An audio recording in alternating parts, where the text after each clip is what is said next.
베드로전서 말씀을 계속 강해하고 있습니다.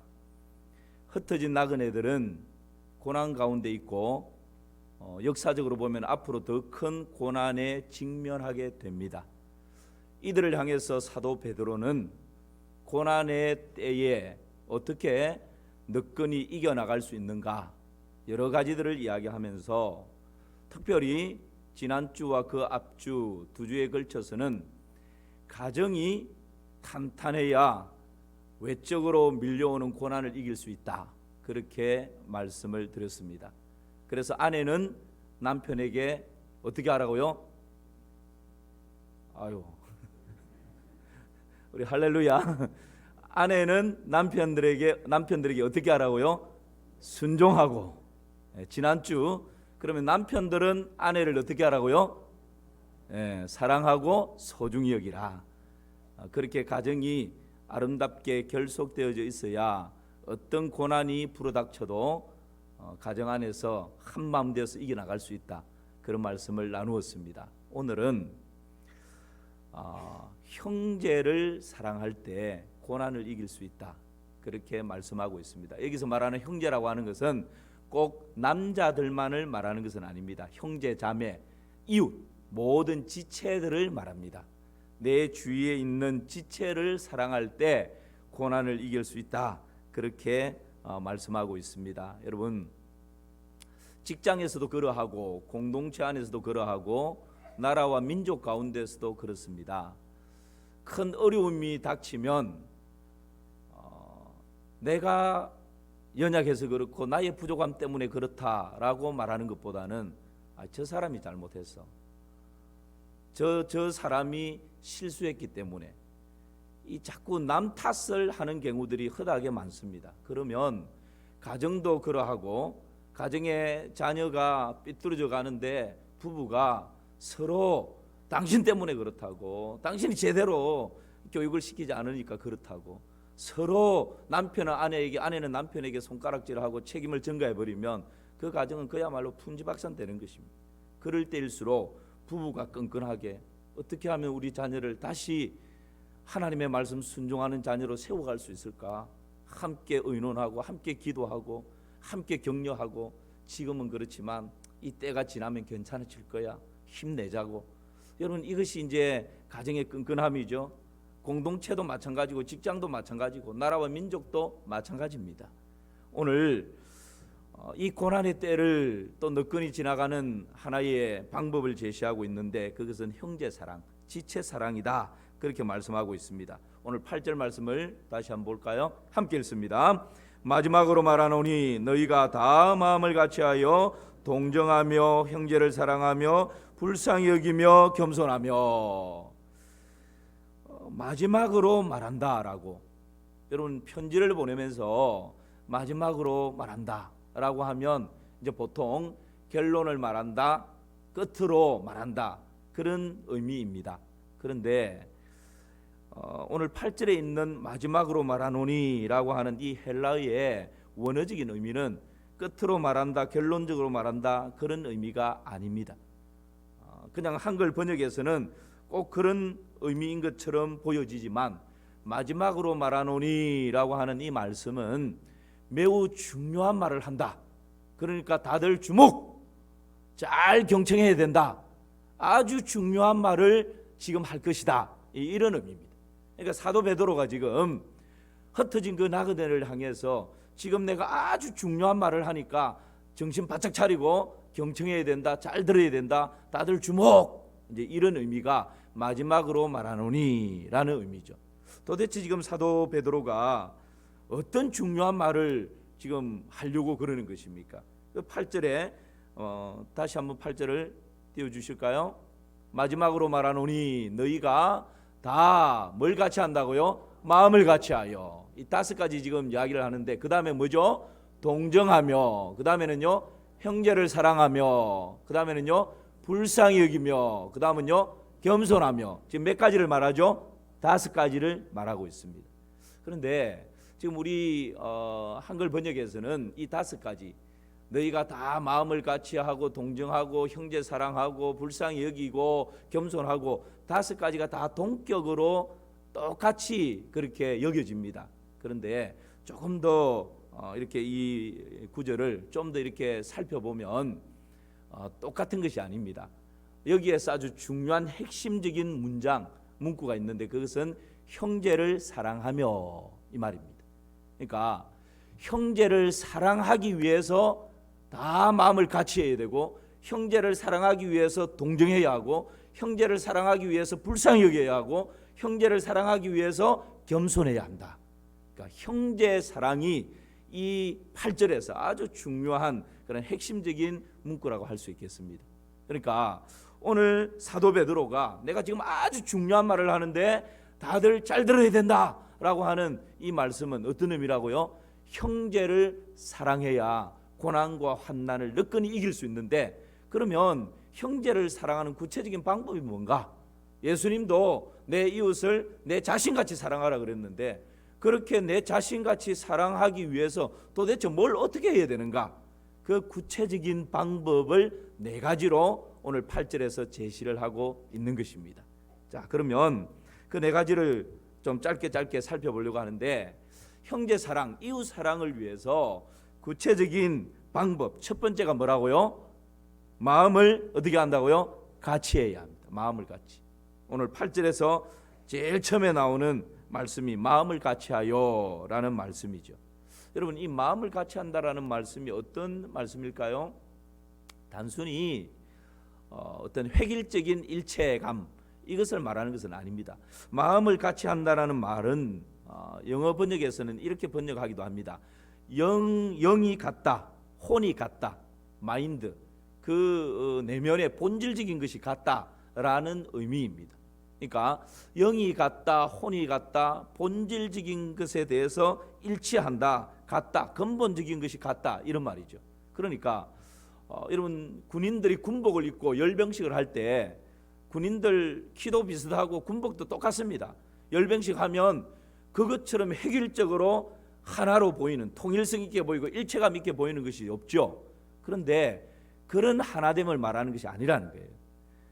군인들이 군복을 입고 열병식을 하면 똑같이 아주 정확한 일체감을 보이지만 그들 중에는 종교가 다를 수 있고 가치관이 다를 수 있고 세계관이 다 다를 수 있어요. 그냥 눈에 보이는 외적으로만 일체감이 느껴질 뿐이지 내면으로 들어가면 제각기 다 다를 수 있다는 그런 하나됨, 마음을 같이 한다는 게 그런 의미가 아니라는 거예요. 마치 운동선수가 국가 대표 선수들이 똑같은 유니폼을 입고 그 그라운드를 누비다 보면 그 똑같이 유니폼도 똑같고 막 아주 하나 되는 뭔가 이렇게 손발이 착착 맞는 그런 동질성이 느껴집니다. 그러나 그들 중에는 종교가 다 다를 수 있습니다. 세계관이 다 다를 수 있습니다. 가치관이 다 다를 수 있어요. 삶의 목적과 의미가 다 다를 수 있어요. 이런 하나됨을 말하는 것이 아니라는 거예요. 마음을 같이 하며라고 하는 이 말씀은, 영이 같다, 혼이 같다라고 하는 이 말씀은 본질에 있어서, 근본에 있어서 같다라는 의미입니다. 같은 방향을 향해서 달려가고 추구하는 그것을 말하는 것이죠. 그래서 여러분, 예를 들면 이런 것입니다. 우리 교회가 존재하는 목적, 다른 여러 가지를 말할 수 있겠지만 근본적으로 교회의 존재 목적은 주님의 지상 명령을 성취하는 것입니다. 그것이 뭡니까? 모든 족속으로 제자 삼는 것, 딱 한마디로 말하면 복음 전파하는 것. 그래서 생명 얻는 백성들이 많이 들어오게 되고 그들이 함께 요한계시록에서 말씀하고 있는 황인종이든 흑인종이든 백인종이든 모두가 함께 모여서 하나님께 예배드리고 영광드리는 것, 경배하는 것, 이것이 여러분 교회의 근본적인 존재 목적이지 않습니까? 여기에 대해서는 모든 사람이 일치되어야 합니다. 무엇을 할 것인가? 교회가 무엇을 해야 할 것인가? 무엇을 위해 존재하는가? 여기에 대해서 딴 이야기가 나오면 안 됩니다. 그것은 거듭나지 않았든지 그다음에 이단적인 사상을 가졌든지 둘 중에 하나입니다. 우리 교회의 존재 목적과 교회가 무엇을 향해서 달려갈 것인가, 이 근본적인 질문에 대해서는 일체가 하나됨이 필요합니다. 그런데 그러면 예를 들어서 복음 전파하는 것이 교회의 존재 목적이다, 몇 가지가 있을 수 있지만 이것을 위해서 어떻게 할 것인가, 이것은 방법적인 논의예요. 방법론입니다. 어떤 사람은 노방전도 열심히 해야 된다. 어떤 사람은 야 요즘은 노방전도 가지고 안 되잖아. 관계전도를 해야 된다. 어떤 사람은 VIP 초청처럼 큰 행사를 해가지고 대대적으로 해서 사람들의 복음을 듣게 해야 된다. 또 어떤 사람은 요즘은 사회봉사나 구제나 이런 선한 일을 통해서 교회가 빛과 소금의 역할을 해야 복음 전파가 잘 된다. 다 맞는 말이에요. 여러분 제가 지금 뭘 말씀드리는지 아시겠죠? 우리가 일치한다, 하나 된다, 마음을 같이 한다라고 하는 것은 본질적인 영역에 있어서는 딱 하나예요. 그런데 복음 전파를 어떻게 할 것인가? 방법적인 부분에 있어서는 사람들마다 경험에 따라서 자기의 어떤 신앙의 연수에 따라서 다 각기 다를 수 있다는 거예요. 이 다양성을 인정할 수 있어야 합니다. 그러나 근본적인 부분에 있어서는 하나 되고 일치되어야 한다는 거죠. 여러분 이게 흐트러져 버리면 질서가 무너져 버립니다. 중요하지 않은 방법적인 것을 가지고 아웅다웅하다가 무너지게 됩니다. 가정도 그렇고 공동체도 그렇고 나라와 민족도 마찬가지입니다. 제가 언젠가 말씀드린 기억이 있기도 한 것 같은데요. 가정 YM에서 가정 사역을 마치고 한 달 정도 서사모아, 이 서사모아라는 아주 작은 군도입니다. 군도. 거기에 전도 여행을 한 적이 있었습니다.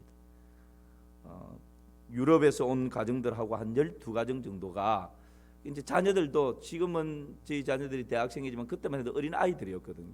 다 비슷한 어린 아이들이에요. 초등학교 한 6학년에서 유치원생까지 다양하게 가정들마다 아이들이 2-3명은 다 있었습니다. 이제 그 서사모아에서 그 지네가 기어다니고 바퀴벌레가 그냥 막 날아오고 정말 그런 곳이에요. 그런 곳에서 전도 여행을 하는데 밤마다 모여가지고 경건회를 하고 하루의 사역을 정리하고 내일 또 어떤 사역이 있는지 체크하고 이제 이런 시간들을 밤마다 가집니다. 그런데 한 번은 함께 모여서 이제 사역을 체크하고 이렇게 하는데 제 지금 기억으로는 노르웨이하고 덴마크 이 두 사람이었던 것 같아요. 이 두 사람이 그 지금 경건회를 마치고 이제 사역을 체크하는 그 시간에 얼굴이 벌겋게 해가지고 막 대판 싸우는 거예요. 저는 참 많이 실망했습니다. 유럽 사람들은 그래도 선진국이고 이 토론 문화가 성숙하고 뭔가 이렇게 합리적이고 이성적인 줄 알았는데 이 사람들도 그냥 막 감정으로 막 꼭 막 그냥 서로 멱살 쥐고 한 대 칠 정도까지 오는 거예요. 그 이유가 뭔가? 이 아이들이 여름에 막 덥지 않습니까? 근데 이제 샤워 시설을 간이 시설을 해야 되는데 이 샤워할 수 있는 간이 시설을 숙소가 있는 가까운 곳에 마당 같은 곳에 할 것인가? 그렇지 않으면 조금 더 떨어진 곳에 할 것인가? 이거예요. 그러니까 자녀들 중에 초등학교 5, 6학년 유럽 애들은 제법 크잖아요. 그러니까 샤워하고 옷 갈아입고 이 주위에 사람들이 왔다 갔다 하면 불편하다는 거예요. 그러니까 조금 떨어진 곳에 하는 게 맞다. 이런 주장이고 이제 어린 아이들을 가진 부모들은 저 외진데 샤워 시설을 해놓으면 그 아이들이 무서워하고 하니까 그냥 이 숙소 가까이 하는 것이 맞다. 이것 가지고 이제 막 두 사람이 대판 싸우는 거예요. 거의 그냥 막 주먹 가기 직전까지. 저는 그날 밤 엄청 실망을 했습니다. 그리고는 결론은 다 모여서 이제 결론을 내야 되잖아요. 결론은 다수에 의해서 가까운 곳에 샤워 시설 마련하는 것이 맞다. 이것으로 결론이 딱 난 거예요. 그리고는 다 헤어졌습니다. 그 다음 날 이른 아침 제가 밖에 탁 나가서 보는 순간 깜짝 놀랐어요. 그날 밤에 주먹질이 오갈 정도로 대판 싸웠던 이 두 사람이 간이 샤워 시설을 함께 만들고 있는 거예요. 그것도 자기 의견이 받아들이지 않고 이 사람은 노르웨이 사람 키도 큰 사람이에요. 꽁지머리 한 사람. 이분은 저 멀리 샤워 시설 만들어야 된다. 그 자녀들이 딸 셋이 있었는데 키가 엄청 컸거든요. 그러니까 이제 불편하다 이거죠. 그렇게 주장했는데 그 사람 주장 안 받아들여진 거예요. 가까운 데 만드는데 그 사람이 앞장서서 함께 그렇게 만들고 있는 것입니다. 여러분 제가 말은 안 했지만 적잖이 충격을 받았습니다. 제가 만약 그 상황이었다면 저 그렇게 못할 것 같아요. 그 여전히 지금 화가 나 있는데, 여러분 이거죠. 마음을 같이 한다라고 하는 것은요, 우리는 보통 내 의견이 받아들여지지 않으면 나를 받아주지 않는다라고 생각합니다. 근데 여러분 좀 가만히 한번 생각해 보세요. 내 의견을 제시했고 그 의견이 관철되기를 위해서 때로는 핏대를 세우고 때로는 설득을 하고 때로는 주장하기도 합니다. 그러나 다수에 의해서 내 의견이 받아들여지지 않으면 그것은 하나님의 뜻으로 본질적인 건 뭡니까? 샤워 시설 만들자, 자녀들을 위한 것이다. 똑같은 거예요. 똑같은 동일하고 일치하는 거예요. 그러나 방법에 있어서 좀 가까운 곳에 만들 것인가 먼 곳에 만들 것인가, 이것은 후차적인 방법론이에요. 이것은 다 걔네가 좀 다를 수 있어요. 그러나 모든 사람들이 이곳이 좋겠다라고 결정을 했다면 거기에 대해서는 더 이상 나를 거부한 것이 아니고 나는 이것이 좋다라고 생각했는데 많은 사람들이 오히려 이것이 더 좋겠다라고 생각하니까 거기에 대해서는 내가 깨끗이 인정하는 것입니다. 그러니까 여러분 그 다음 날 그렇게 그날 밤 대판 싸웠던 두 사람이 같이 한 마음이 돼서 뚝딱뚝딱 간이 샤워 시설을 만들고 있는 거 아니겠습니까? 여러분 이것이 마음을 같이 한다라는 오늘 말씀의 의미입니다. 우리가 신앙생활 하다 보면, 가정에서 생활하다 보면, 여러분 직장 생활하다 보면 여러 가지 의견들이 다를 수 있어요. 그러나 본질적인 것에 있어서는 양보가 없습니다. 예를 들어서 우상 숭배하자, 동성애 동성혼 이거 합법화하는데 찬성하자, 아니요. 거기에 있어서는 모두가 거기에 있어서 그래 합시다, 이단적인 사람입니다. 하나님 말씀이 아니라는데, 말씀이 아니오라고 하는 데 대해서는 여러분 유치부에부터 어르신들에게까지 모두가 한 마음이에요. 그러나 여러분 방법적인 여러 가지 류에 있어서는 생각이 다 다를 수 있습니다. 그런 부분들에 있어서는 다수가 결정을 하면 거기에 승복하고 순종하고 그것을 하나님의 뜻으로 받아들일 수 있는 것, 이것이 여러분 성숙함. 그렇게 될 때에 우리 모두가 하나가 될 수가 있는 것입니다. 오늘 고린도전서 12장 12절 말씀 한번 보시기 바랍니다. 같이 읽습니다. 몸은 하나인데 많은 지체가 있고 몸의 지체가 많으나 한 몸임과 같이 그리스도도 그러하니라. 뭘 말씀합니까? 우리는 각 지체마다 다 다르다는 거예요. 다양하다는 것입니다. 어떤 사람은 눈, 어떤 사람은 귀, 어떤 사람은 입, 어떤 사람은 코, 어떤 사람은 손, 어떤 사람은 발, 다 다르다는 거예요. 다양하다는 거예요. 그런데 머리 대신 누구요? 그리스도. 그리스도께서 머리 되셨기 때문에 손도 눈도 코도 입도 귀도 발도 각기 제 기능은 다르지만 누구의 통제와 누구의 지시를 받는 것입니까? 머리의 지시를 받는 거예요. 통제를 받는 거예요. 그리스도께서 머리시기 때문에 그 그리스도, 머리 대신 그리스도의 지시를 받고 통제를 받는 거예요. 그리스도께서 좌로 하면 발은 좌쪽으로 가는 거예요. 발이 나는 좌로 가기 싫어, 우로 갈래, 그러면서 우측으로 가버리면 여러분 이거는 하나됨이 있을 수 없는 것이지. 눈도 코도 입도 귀도 주님의 지시에 따라 움직이는 것입니다. 그래서 여러분 우리가 어떤 상황에 직면할 때 늘 우리의 기조는 말씀이고 예수님이십니다. 갈등의 국면에 직면했을 때 우리의 질문은 예수님이라면 어떻게 하실까? 고난에 직면했을 때 우리의 질문은 밤새워 고민하고 내 머리를 굴리는 것이 아니라, 장깨를 막 쓰는 것이 아니라 이 상황에서 예수님이라면 어떻게 하실까?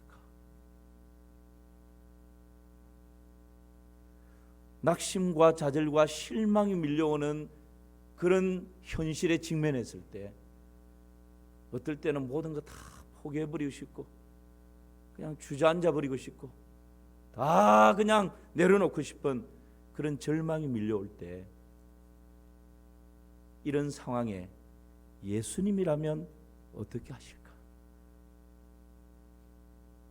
다른 사람으로 인해서 오해를 받고 그 오해가 더 점점 커져서 정말 억울한 그런 상황에 직면했을 때 예수님이라면 어떻게 하실까?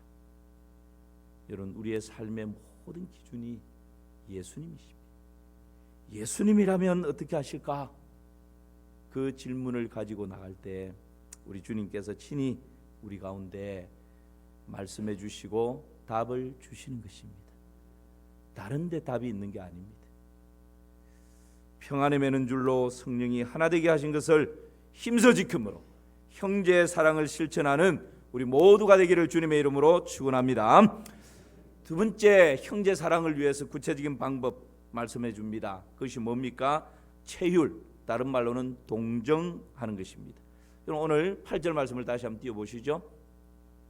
8절 같이 한번 읽읍시다. 시작. 마지막으로 말하노니 너희가 다 마음을 같이하며 동정하며, 거기까지입니다.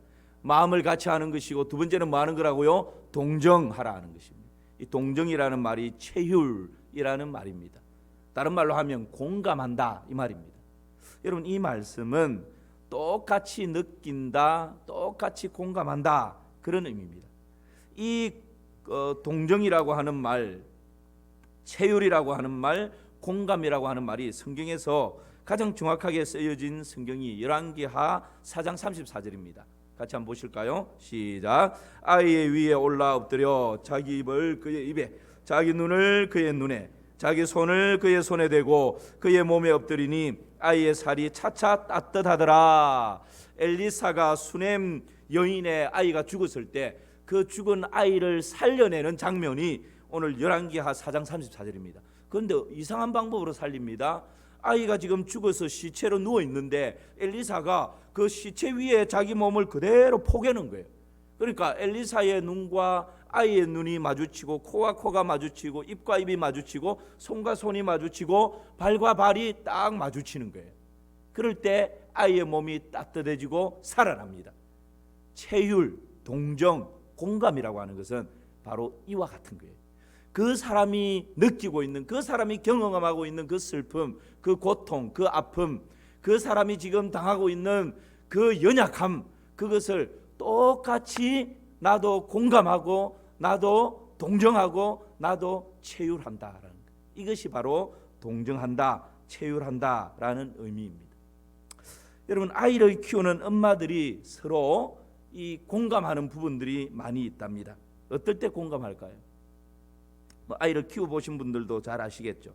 아이 키우며 가장 행복할 때, 아이가 잠을 길게 잘 때, 아이를 키우며 가장 대견할 때, 아이가 늦게까지 푹 잠을 잘 때, 아이 키우면서 가장 가슴 졸일 때, 낮잠을 자고 있는 아이가 깨어날 때가 다 되었을 때, 그때 가장 가슴을 졸인답니다.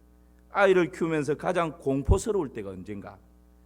자던 아이가 눈을 동그랗게 뜨고 엄마 눈과 마주쳤을 때, 그때 제일 공포스럽답니다.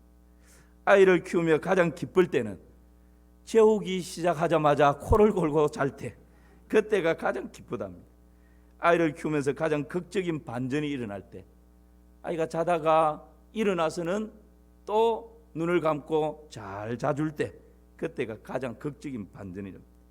아이를 키우면서 가장 당황스러울 때가 있답니다. 그때는 언제일까요? 겨우 아이를 재워놓고 고양이 걸음으로 살금살금 주방으로 가다가 와장창 하고 물건을 깨뜨렸을 때, 그때가 가장 당황스럽답니다. 여러분, 자녀들을 키우다 보면 이것이 이제 엄마의 마음 아니겠습니까? 남자들이야 별로 공감이 안 될 겁니다. 그런데 아이를 키워본 사람들은 다 이런 부분들에 있어서 공감하는 것이죠. 이것이 오늘 말씀하고 있는 동정한다, 공감한다, 체휼한다, 그런 의미입니다. 그러니까 옆에 있는 이웃, 곁에 있는 지체에 대해서 우리가 때로는 무관심하고, 그럼 못 본 척하고 그냥 지나가 버리는데, 그게 아니라 아이를 키우는 같은 엄마의 입장에서 그 상황에 대해서 똑같이 느끼고 똑같이 공감하는 것, 이것이 체휼이라는 거죠. 여러분, 히브리서 4장 15절에 보면 이런 말씀이 있습니다. 함께 읽습니다. 우리에게 있는 대제사장은 우리의 연약함을 동정하지 못하시리가 아니요 모든 일에 우리와 똑같이 시험을 받으시니로되 죄는 없으시니라. 우리 예수님께서 우리 인생을 가장 공감하시고 동정하시고 체휼하시는 분이시다라고 소개를 하고 있습니다. 왜 그렇습니까? 예수님께서는 자신을 던지셨기 때문에 그렇습니다. 창조주이신 그 하나님이 이 땅 가운데 자신을 던져서 우리 인생과 똑같은 사람의 몸을 입고 이 땅 가운데 오셨습니다.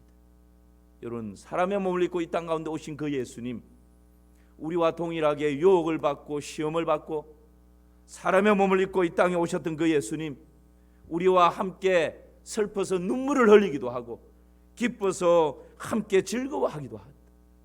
이것이 여러분 체휼이고 공감이고 동정인 것이죠. 우리 예수님께서 자신을 던지셨기 때문에 이런 공감이 가능했다라는 것을 우리에게 말씀해 주고 있습니다. 우리도 형제 사랑을 실천하기 위한 방법, 체휼해야 되는데, 공감해야 되는데, 그것은 어떨 때 공감할 수 있습니까? 내 자신을 던질 때. 내가 자존심을 붙들고 끝까지 지키려고 하면 여러분 결코 공감이 안 됩니다.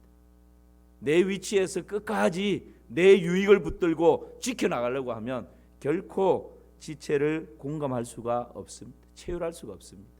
예수님처럼 하늘 영광 보좌를 버리시고 내 자신을 던질 때, 내 자존심을 던지고 욕심을 던지고 나의 못난 자아를 던져버릴 때, 그때 여러분 형제 사랑을 실천할 수 있는 이 공감, 동정, 체휼이 가능한 것이지. 그런 은혜가 우리 모두에게 있기를 주님의 이름으로 축원합니다. 어려울 수 있지만 여러분 이것이 오늘 우리에게 주시는 하나님의 말씀입니다. 세 번째 형제 사랑을 실천하기 위해서는 불쌍히 여겨야 한다 말씀합니다. 여러분 불쌍히 여기는 마음은 하늘 아버지의 마음이고 우리 주님의 마음입니다. 하나님께서 죄인된 우리를 불쌍히 여기지 않으셨다면 결코 독생자를 내주지 않았을 것입니다. 죄인된 우리를 하나님이 불쌍히 여겨주셨기에 독생자를 이 땅에 보내주셨지 않습니까? 그래서 우리 하나님께서는 여호와의 자비와 긍휼이 무궁하심으로, 이 긍휼은 불쌍히 여기는 마음입니다. 우리가 진멸되지 아니함이로소이다. 이것이 아침마다 새로우니 주의 성실이 크도소이다. 그렇게 말씀하고 있습니다. 우리 예수님께서도 산상수훈에서 긍휼히 여기는 자는 복이 있나니 저희가 긍휼히 여김을 받을 것이라 말씀하지 않습니까? 이 긍휼이라고 하는 말이 바로 불쌍히 여기는 마음입니다. 불쌍히 여기는 자는 불쌍히 여김을 받는다는 말씀입니다. 우리 예수님은 소경을 보고 불쌍히 여기셔서 그 소경의 눈을 뜨게 해주십니다. 목자 없는 양 같은 무리를 보시고 불쌍히 여기셔서 예수님께서 500여의 기적을 만들어내십니다. 나사로의 무덤 앞에서 민망히 여기시면서 불쌍히 여기시면서 예수님이 눈물을 흘리십니다. 그 불쌍히 여기는 그 마음으로 나사로를 다시 살려냅니다. 여러분 우리 예수님의 사역 가운데 용서와 치유와 회복과 기적은 바로 이 불쌍히 여기는 마음에서부터 시작되는 것입니다. 그러므로 형제를 사랑할 수 있는 기초적인 출발점은 뭡니까? 불쌍히 여기는 마음입니다. 잘난 척하는 것 같아도 그 사람 속을 들여다보면 연약함이 있고 열등감이 있고 그걸 감추려고, 그걸 드러내는 것이 너무 겁이 나서 그렇게 강하게 보이는 거예요. 강하게 표현을 하는 것입니다. 여러분 남편이 때로는 강한 것 같죠? 윽박지르기도 하고. 그런데 사실은 남편 속에 들여다보면 너무 약함이 있는 거예요. 그거 드러날까 봐 두려움이 있는 거예요. 그것 때문에 겉으로 그렇게 강한 척 하는 것입니다. 우리 예수님은 겉으로 드러나는 것을 보시지 않았습니다. 그 영혼 깊은 곳에 신음하고 있는 그 생명을 보시는 거예요. 그 마음 깊은 곳에 어릴 때 경험했던 그 아픔 때문에 고슴도치처럼 이렇게 반응하고 있구나. 그 깊은 내면을 보시는 거예요. 그럴 때에 불쌍히 여기는 마음이 드는 것입니다. 아, 이 아픔 때문에 이러는구나. 이 고통 때문에 이러는구나. 그것이 나의 마음에 다가올 때 그때 여러분 마침내 형제 사랑할 수 있는 마음이 거기에서부터 싹 틀 수 있는 것이지. 여러분의 남편, 여러분의 아내, 여러분의 직장 동료 마찬가지입니다. 때로는 나에게 어려움을 주고 고통을 주는 그 이웃이 있을 수 있습니다. 여러분 그 사람들을 그냥 말하는 그 말만 듣지 마시고 겉으로 드러나는 그 행동만 보지 마시고 그 심령 깊은 곳에 감추어져 있는, 숨어 있는, 덮어버리고 있는 그 아픔을 바라보고 직면하게 되면 여러분 이것이 불쌍히 여기는 마음이 생길 수 있고요. 그런 마음이 생길 때 비로소 형제 사랑을 실천할 수가 있는 것이죠. 마가복음 6장 34절 말씀을 한번 보시기 바랍니다. 함께 읽습니다. 예수께서 나오사 큰 무리를 보시고 그 목자 없는 양 같음으로 인하여 불쌍히 여기사 이에 여러 가지로 가르치시더라. 예수님이 여러분 제가 말씀드린 것처럼 예수님의 모든 사역의 출발점을 보면 민망히 여긴다, 불쌍히 여긴다, 여기에서 출발합니다. 여러분 이 말씀 뒤에 어떤 일이 일어납니까? 500여의 기적이 일어나잖아요. 예수님이 그 모인 무리를 보시고 어떻게 여긴다고요? 불쌍히 여기사. 여기에서부터 예수님은 500여의 기적을 베풀어 주시는 것입니다. 불쌍히 여기는 마음이 형제 사랑, 이웃 사랑을 실천하는 출발점이다 라고 하는 것을 우리에게 가르칩니다. 마지막 하나는 겸손해야 합니다. 여러분 오늘 8절 말씀을 다시 한번 띄워주실까요? 8절 마지막으로 말하노니 중요한 말을 한다 그렇게 말했습니다. 그 다음에 여기에서 중요한 문구가 뭐라 그랬죠? 형제 사랑이다 그랬습니다. 이 형제 사랑을 하기 위해서 이웃 사랑을 실천하기 위해서 첫 번째 뭐 한다고요? 다 마음을 같이하여, 그 다음에 뭐라고요? 동정하며 체휼한다 그런 의미라 그랬죠. 세 번째가 뭐였죠? 불쌍히 여기며, 불쌍히 여기는 마음이 형제 사랑의 출발이라 그랬습니다. 그 다음 마지막 하나는 뭐라고요? 겸손하며. 겸손입니다. 이런 겸손의 반대말은 그만이고 자만이고 자랑이고 자기 과시입니다. 우리는 본능적으로 나를 내세우고 싶고 내 이름 석자 내고 싶고 나를 자랑하고 싶고 나를 과시하고 싶은 것이 우리의 사람의 본능입니다. 그래서 교회에서 집사님들이 모여서 이런 이야기를 합니다. 이 집사님이 우리 집 개는 너무 똑똑해서 똥오줌을 가릴 뿐만 아니라 말귀를 다 알아듣는다고. 할렐루야 그럽니다. 그 말을 듣고 있던 김 집사님이 우리 집 개는 너무 영리해서 슈퍼 가서 물건도 다 사온다고. 모든 것이 주님의 은혜죠 그렇게 이야기합니다. 이 말을 듣고 있던 박 집사님 질세라 박 집사님이 우리 집 개는 슈퍼 가서 카드로 서명을 하고 물건을 사온다. 모든 영광 하나님께 그러는 거예요. 이 어처구니 없는 대화를 듣고 있던 하근사님이 버럭 고함을 지르면서 그 슈퍼에서 계산하는 주인이 우리 집 개하잖아 그렇게. 사람들이 모이면 자식 자랑하고 싶고 사람들이 모이면 남편 자랑합니다. 사실 집에 들어가서 커플 이렇게 들여다보면 남편 때문에 속 상한 일이 한두 가지가 아닌데도 모이면 뭔가를 자랑하고 싶어하는 거예요.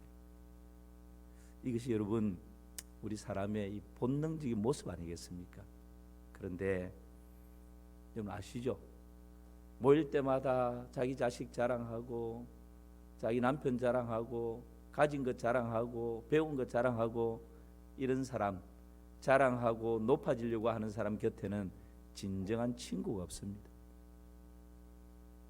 가졌음에도 불구하고 없는 것처럼 배웠음에도 불구하고 모르는 것처럼 누가 봐도 야, 저 사람 참 대단하다라고 생각하는데 전혀 그렇지 않은 것처럼 그런 겸손으로 허리를 꼭 동인 사람 그 주위에 친구들이 있고 끈끈함이 있고 사람들이 있는 것이죠. 여러분 겸손은 그런 것입니다. 우리 예수님을 보십시오. 그는 근본 하나님의 본체시나 하나님과 동등됨을 취할 것으로 여기지 아니하시고 오히려 자기를 비워 종의 형체를 가져 사람들과 같이 되셨습니다. 그렇게 낮아지신 예수님, 그 예수님은 본인을 가르쳐서 뭐라고 말씀합니까? 나는 마음이 온유하고 겸손하다 말씀하십니다. 왜 예수님이 겸손하다 말씀하십니까? 겸손의 정신은 종의 정신이고 종의 정신은 섬김의 정신입니다. 예수님께서 낮아지셨기 때문에, 겸손으로 낮아지셨기 때문에 우리를 향해서 친구라고 그렇게 불러주시는 것이죠.